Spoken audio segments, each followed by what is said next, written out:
대단히 제가 지금 중요한 말을 했습니다. 잠언에는 잠언의 지혜가 있고요. 전도서에는 전도서의 지혜가 있고 욥기에는 욥기의 지혜가 있습니다. 요 각각 시적절한 때에 따라 장소에 따라 상황에 따라 적용해야 하고요. 그것을 통합해서 지혜의 전모를 드러내야 합니다. 전도서는 이렇게 허무감에 우리가 압도될 때 어떤 지혜를 말하는가? 하나님이 세상에서 너에게 주신 덧없는 모든 날에, 그러니까 그걸 부정하지 않는 거예요. 우리를 엄습하는 그 허무감과 무의미를 부정하지 않아요. 야, 그런 건 없어, 이렇게 얘기하진 않거든요. 그래 맞아. 그런데 말이야, 그렇게 될 때도 말이지.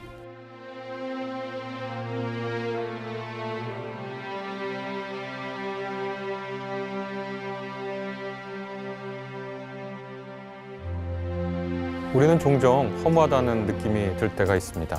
나아가서 허무감에 압도될 때가 있죠. 그때 우리 마음속에 등장하는 단어들이 있습니다. 공허하다, 부질없다, 무익하다, 텅 빈 듯하다, 허전하다, 쓸쓸하다, 무의미하다 등등의 단어들이 떠오르면서 그런 감정을 느끼고 또 그런 감정에 압도되기도 하죠. 이런 감정은 어떤 일을 하다가 실패했을 때 찾아오죠. 자기가 애써서 어떤 일을 했는데 그 일의 성과가 원하는 대로 되지 않았을 때 그런 감정을 느끼죠. 그런데 또 성공했을 때도 그런 감정을 느끼죠. 애써서 노력해서 어떤 일에 성공했습니다. 그런데 나도 모르게 이것이 정말 다인가? 내가 이룬 다인가? 그리고 나서 한 발 물러나서 생각해 보면 내가 그렇게 중요하다고 생각했던 이 일이 정말 가치 있는 일인가를 돌아보면서 자기도 모르게 허무감에 휩싸이게 되죠. 또 사람들 사이의 관계에서도 허무와 무의미를 느낄 때가 많습니다. 정말 친하다고 생각했고 자기 삶을 나눌 거라고 생각했는데 어느덧 돌아보니까 그 사람하고 나랑 맞지 않았고, 어떨 때는 나를 배신하고, 또 어떤 순간에는 나도 모르게 그 사람을 배신한 적도 있죠. 그러니까 어떤 일에 관해서도, 관계에 관해서도 정말 헛되다. 내가 지금까지 무엇을 했는가? 내가 지금까지 살아온 것이 무슨 유익이 있고 보람이 있는가? 이런 생각이 듭니다. 이런 생각이 들 때 우리 모든 일 그만두고 싶죠. 허무감에 압도될 때는 정말 아무것 하나도 중요하지 않고 모든 건 내려놓고 쉬고만 싶을 때가 있습니다. 저도 그런 허무감에 휩싸일 때가 한두 번이 아닙니다. 그럴 때마다 허무감에 지지 않기 위해서 하나님의 말씀을 우리가 보고 하나님의 말씀에 또 의지하고 그분 말씀 덕에 새 힘을 얻게 되기를 소망해 보기도 하죠. 성경에는 우리가 살면서 맞이하는 여러 상황들에 대해서 지혜를 주는 문서들이 있습니다. 그 문서들을 이른바 지혜 문학이라고 부릅니다. 성경의 지혜 문학 중에 유명한 것 욥기, 잠언, 전도서입니다. 그 중에서도 전도서는 우리가 허무감에 휩싸일 때, 허무감에 압도될 때 전도서의 지혜가 우리에게 새 희망을 주고 살아갈 힘을 주고 허무감에 지지 않도록 도와줍니다. 왜냐하면 전도서는 우리가 느끼는 허무감을 잘 파악하고 있고 바로 그 문제를 다루기 위해서 쓴 책이라고 해도 과언이 아닐 정도로 전도서의 처음부터 마지막까지 이 주제를 다루고 있기 때문입니다. 가장 유명하고 핵심적인 단어가 바로 헤벨이라고 하는 단어입니다. 전도서 1장 2절부터 아주 인상적으로 등장하는 단어입니다.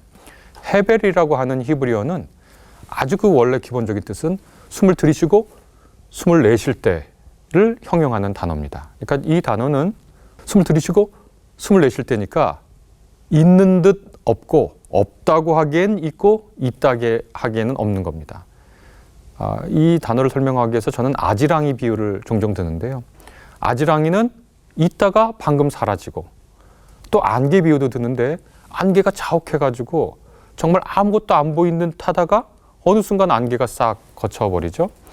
그 헤벨, 그 단어가 1장 2절에 보면 아주 영어표 나옵니다. 이렇게 나옵니다. 하벨, 하발림, 아무르, 코헬렛, 하벨, 하발림, 하콜, 하벨 이렇게 나오는데 이 하벨, 하발림, 헛되고 헛되다라고 우리가 번역하는 이 말은 크게 성경의 역사에서, 성경 번역의 역사에서 보면 세 가지로 번역되어 있는 걸 알 수 있습니다. 첫째는 제가 방금 번역했듯이 우리말 성경 번역본들 개정, 공동번역, 새번역 모두 헛되다라고 번역했습니다. 헛되다, 무의미하다는 거죠. 허무하다라는 뜻으로 새길 수 있습니다. 두 번째로 다른 외국어 성경들을 보면 이 단어를 덧없다라고 번역할 수도 있습니다. 그렇게 번역하기도 하고요. 무익하다, 쓸데없다, 소용없다, 남는 것이 없다. 이렇게 소용의 측면에서 번역할 수도 있고요. 세 번째로는 부조리하다 이렇게 번역하는 성경 번역본들도 있습니다. 부조리하다.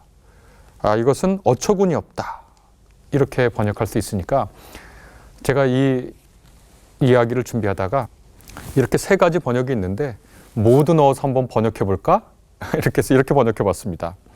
헛되고 헛되며 덧없고 덧없으니 모든 것이 어처구니 없다. 이렇게 번역해 볼 수도 있을 것 같습니다. 이 세상을 근본적으로 바꿀 만한 어떤 것도 남길 수 없다.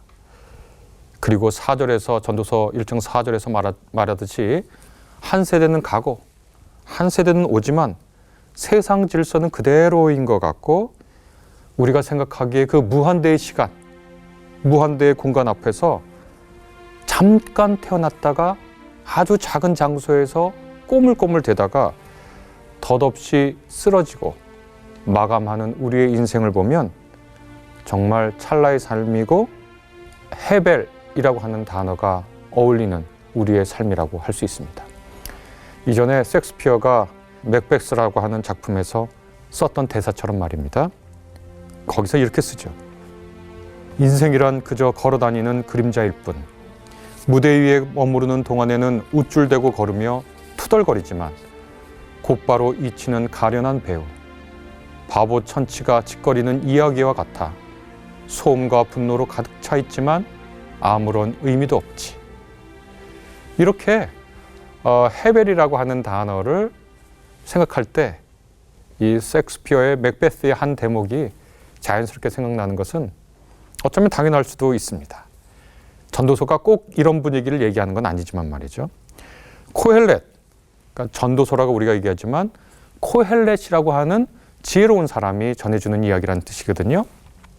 이 코헬렛, 전도자는 인생이 얼마나 짧은가, 그리고 인간이 근본적으로 세상 질서를 바꾸지 못한다라고 하는 인간의 한계를 직시하고 헤벨로서의 우리의 삶이 얼마나 덧없고 누구도 기억해 주지 않고 누구도 기억할 필요도 없고 그럴 이유도 없는 삶이라는 걸 우리에게 알려줍니다. 애써 잊으려 하지 않아도 잊혀지고 말고 또 기억고 기억하려고 해도 역사 속에서 희미해지는 것이 우리의 삶이라고 코헬렛은 말합니다. 또 늘 쳇바퀴 돌듯 사는 우리의 삶인데 그 쳇바퀴를 멈출 수 없는 것이 우리가 닥친 실존의 현실이라고 우리에게 얘기해 주죠. 어떤 분들은 그렇게 쳇바퀴 도는 게 아니라고 문명은 발전했다고 그렇게 이의를 제기하지만 코헬렛이 말하는 것은 그것보다 더 깊은 의미의 세상에 변하지 않은 질서를 뜻합니다. 예를 들어 보면요, 이런 얘기입니다. 자연의 질서라고 하는 거, 물리학자들에 따르면 네 가지 힘이 있다고 하죠. 강한 핵력, 약한 핵력, 전자력력, 그 다음에 중력. 이것은 변함이 없는 우주의 기본 힘으로 작동하죠. 인간은 이를 이용할 뿐입니다. 이처럼 자연 질서의 근본 힘을 인간은 변경할 수 없고 그저 사용할 그리고 이해할 뿐인데요. 인간의 역사와 사회와 개인의 삶도 인간이 함부로 할 수 없는 무엇인가 거대한 힘에 의해서 움직여가는 것 같지요. 우리는 열심히 예측하고 예상하고 전망하지만 그 거대한 힘은 우리를 예상치도 못한 곳으로 끌고 갑니다.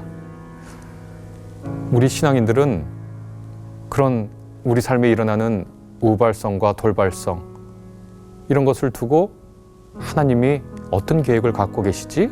하고 스스로 묻는데 기독교 신앙을 갖지 않는 분들은 그것은 역사와 사회와 삶의 우연성과 돌발성이라고 부르겠죠. 기독교인이든 기독교 신앙을 갖고 있지 않은 분이든 우리가 예상하고 예측하고 또 기대하는 것을 완전히 벗어나서 알 수 없는 것으로 우리의 역사와 사회와 우리의 삶을 몰아내는 그 힘을 앞에 두고 우리는 참 겸손해질 수밖에 없지요.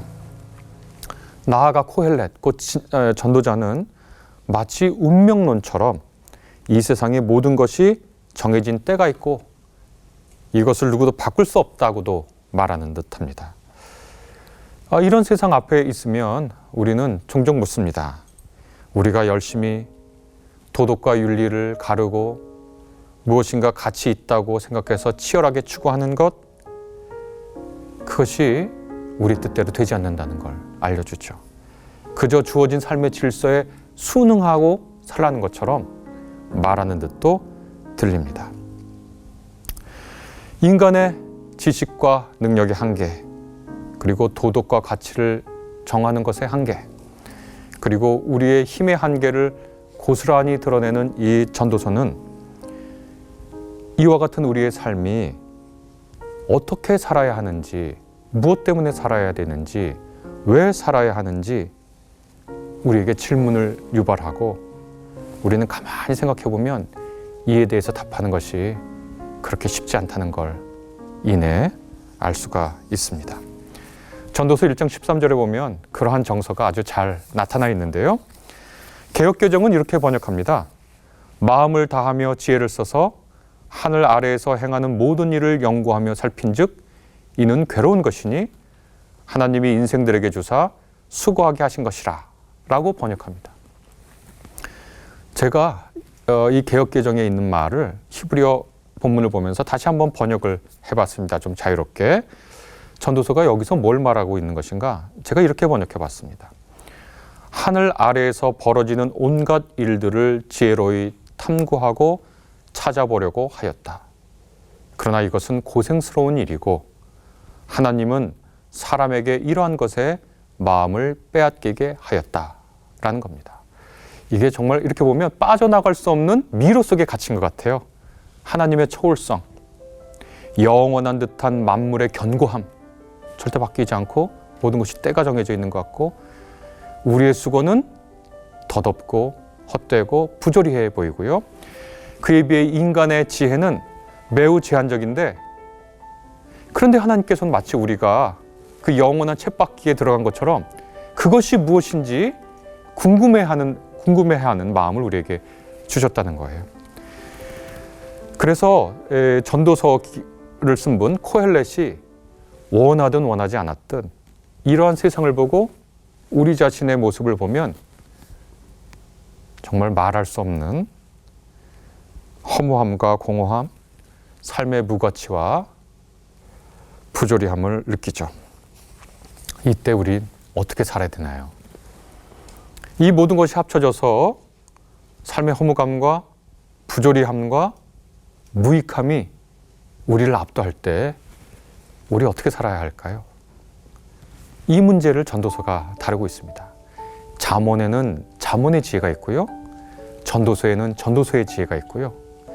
욥기에는 욥기의 지혜가 있습니다. 그래서 이 성경은 이 세 가지 종류의 지혜를 시적절하게 우리의 삶에 적용하라고 그렇게 얘기하고 있습니다. 대단히 제가 지금 중요한 말을 했습니다. 잠언에는 잠언의 지혜가 있고요.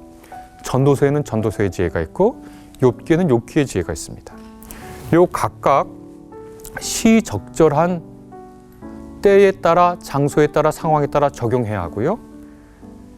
그것을 통합해서 지혜의 전모를 드러내야 합니다. 우리나라에서는 송민원 교수님이 쓰신 지혜란 무엇인가 라고 하는 책이 있는데 거기서 간결하고 잘 정리되어 있습니다. 그것을 한번 보시면 좋겠습니다. 전도서는 이렇게 허무감에 우리가 압도될 때 어떤 지혜를 말하는가? 그게 몇 가지 지혜를 말하는 것 같아요. 첫째, 생각하는 삶의 범위를 줄이라는 겁니다. 그리고 우리에게 즐기는 것이 허락되었다 라고 하는 것이 전도서가 우리에게 주는 첫 번째 지혜입니다. 모든 상황, 모든 사람, 모든 때에 주는 지혜가 아닙니다.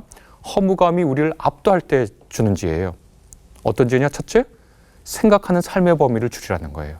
그리고 삶을 즐기는 것이 우리에게 허락되었다는 걸 기억하는 겁니다. 3장 21절에 보면 의도적으로 전도서 코엘렛은 우리가 생각하는 삶의 범위를 우리가 사는 바로 지금 이때에 한정하라고 권면해 주는 것 같습니다. 사후 세계의 이야기를 일부러 하지 않아요. 혹은 하더라도 불가지론의 형태를 띠고 얘기합니다. 이렇게 얘기합니다. 전도서 3장 21절 보면 사람의 영은 위로 올라가고 짐승의 영은 아래 땅으로 내려간다고 하지만 누가 그것을 알겠는가? 이렇게 얘기해요. 흘러간 과거는 물론이고 앞으로 닥칠 일도 알 수 없기는 마찬가지라고 전도서 3장 12절은 말하면서 살아있는 동안에 초점을 두라고 우리에게 권면합니다. 정말 생각해보면 우리가 해벨에 휩싸일 때는 과거를 기억하고 미래를 예측하면서 더욱 강화되거든요. 우리의 허무감은. 그때 이 코엘렛은 하나님께서 우리에게 과거와 미래에 대한 감각을 주셨지만 3장 11절에 보면 그렇게 되어 있습니다. 우리에게 그러한 시간 감각이 있지만 중요한 건 뭐냐? 우리에게 허락된 바로 지금 잘 살아보라고 얘기합니다. 그래서 개역개정은 이렇게 번역하는데요. 사람들이 사는 동안에 기뻐하며 선을 행하는 것보다 더 나은 것이 없는 줄을 내가 알았고 라고 번역합니다. 그런데 저는 이 개역개정의 이 번역도 약간 도덕적 함의를 띠고 있다고 생각합니다. 그래서 사람들이 사는 동안에 기뻐하며 선을 행하는 것이라고 이렇게 번역을 했거든요. 그것보다 더 나은 것이 없는 걸 내가 알았다 해서 하나는 기뻐한다는 건 즐긴다는 거죠. 선을 행한다는 건 도덕적으로 행동하라는 거잖아요. 그런데 사실은 요 선을 행하라 라고 번역된 요 말은 우리가 다 많이 들어본 토브라고 하는 히브리어 단어입니다. 이 토브라는 단어는 도덕적인 선을 뜻하기도 하지만 즐겁게 살아라, 잘 살아라, 기쁘게 살아라고 하는 뜻도 되거든요.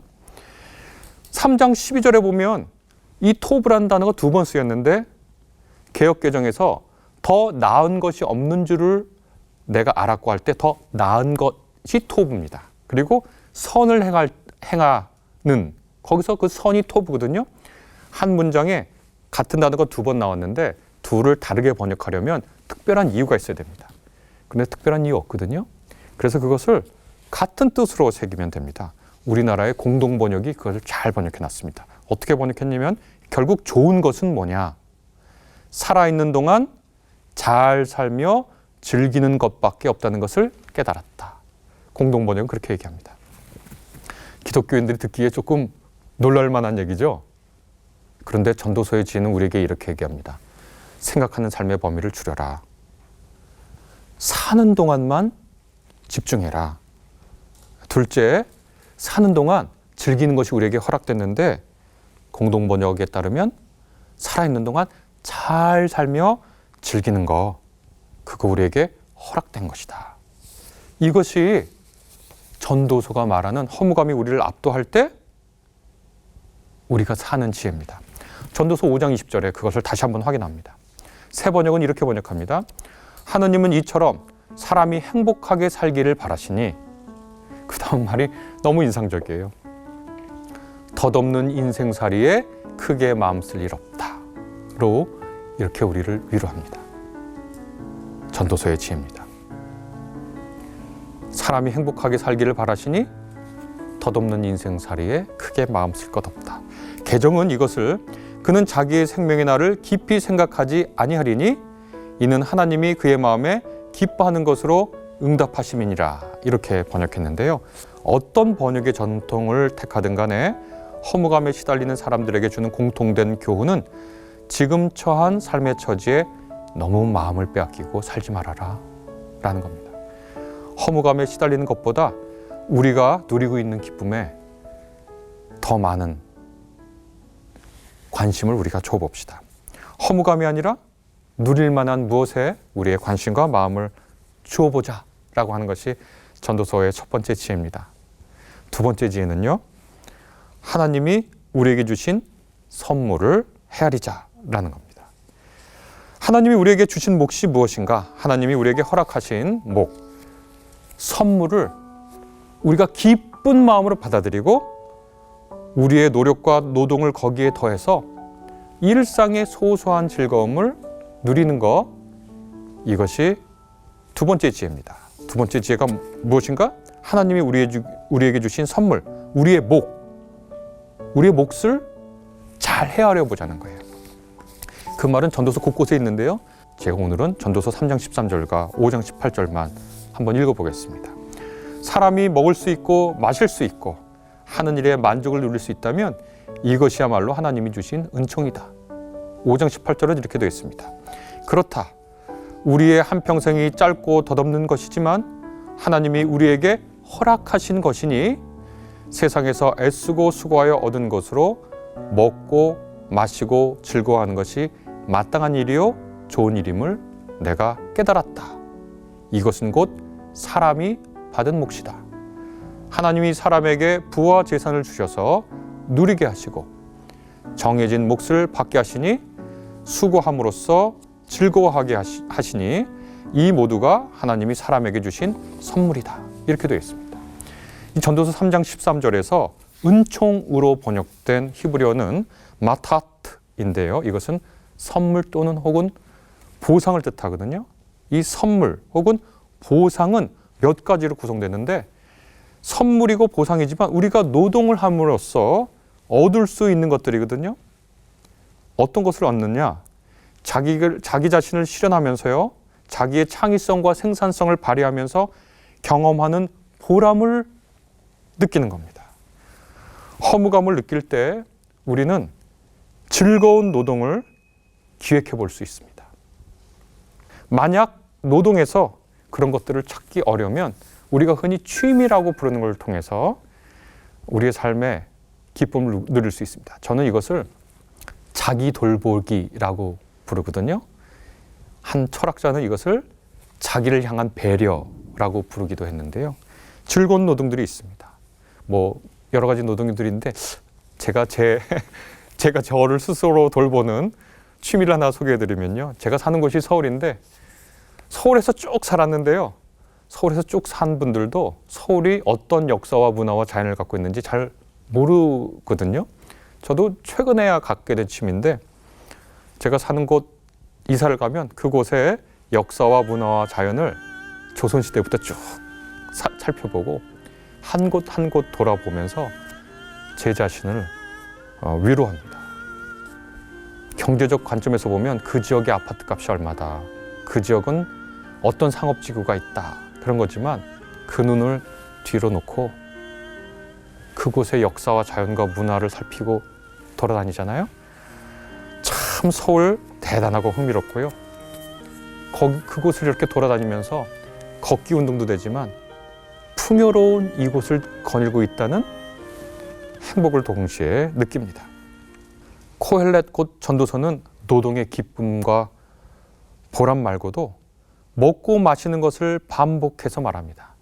참 성경에 이런 구절이 있다니 하고 놀래기도 합니다. 어떤 분들은 먹고 마시는 것은 생존에 필수적인 것이고 동시에 즐기는 것의 핵심이죠.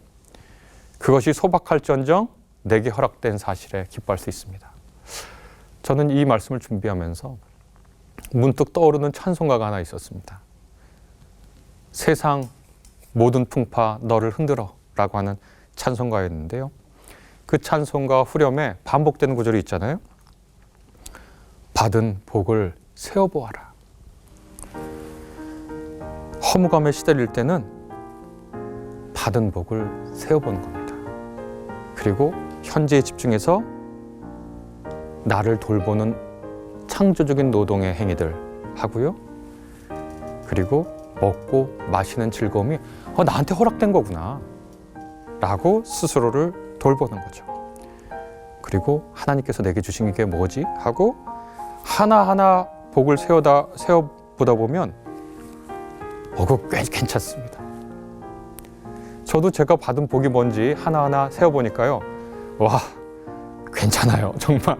정말 너무 괜찮고 행복하더라고요. 이쯤이면 됐지, 훌륭하지, 멋지지. 여러분도 세상 모든 풍파 너를 흔들어 약한 마음이 우울함에 굴복될 때 받은 복을 세어보아라. 그리고 그 받은 복 가운데 창의적으로 자기를 돌보고 먹고 마시고 즐기는 것이 이것 내게 허락됐구나